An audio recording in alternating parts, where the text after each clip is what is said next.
ஆதியாகமம் 21வது அதிகாரம் முதல் வசனம். கர்த்தர் தாம் சொல்லி இருந்தபடி சாராள் பேரில் கடாட்சமானார்.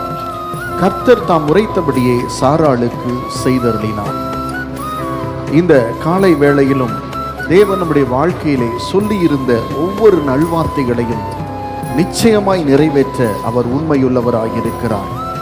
எப்படி சாராளுக்கு உரைத்ததை தேவன் செய்தருளினாரோ, இந்த காலை வேளையிலும் உங்களுக்கு உரைத்ததையும் அவர் நிச்சயமாய் உங்களுக்கு செய்து கொடுக்க அவர் உண்மையுள்ளவராயிருக்கிறார். வாக்குத்தத்தம் செய்த ஆண்டவர் அவர் உண்மையுள்ளவர். அவர் பொய் சொல்ல ஒரு மனுஷன் அல்ல, மனம் மாற மனுபுத்திரன் அல்ல. வாழ்க்கை எப்படி சோர்வாய் போகிறது என்று நீங்கள் கவலைப்பட வேண்டாம். தேவன் சொன்னதை நிச்சயமாய் உங்களுடைய வாழ்க்கையிலே செய்து முடிக்க அவர் உண்மையுள்ளவராயிருக்கிறார். கண்களை மூடி ஜெபிப்போம். ஆண்டவரே, இந்த காலை வேளையிலும் என்னுடைய வாழ்க்கையில வைத்திருக்கிற எல்லா திட்டங்களையும் நீ நிச்சயமாய் நிறைவேற்றி முடிப்பீர் என்பதை நான் விசுவாசிக்கிறேன். ஆண்டவரே, என் தேவனுடைய திட்டங்கள் ஒரு நாளும் என்னுடைய வாழ்க்கையிலிருந்து விலகி போகாது.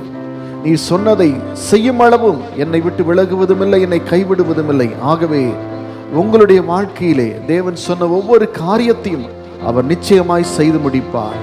பொய் சொல்லுவதற்கு அவர் மனுஷன் அல்ல, மனமாற மனுபுத்திரன் அல்ல. நிச்சயமாய் உங்கள் பேரிலும் அவர் கடாட்சம் ஆவார். சாராளுக்கு செய்தபடியே தேவன் உங்களுக்கும் செய்தருளுவாராக. இயேசுவின் நாமத்தில் ஜெபிக்கிறேன் பிதாவே, ஆமென்.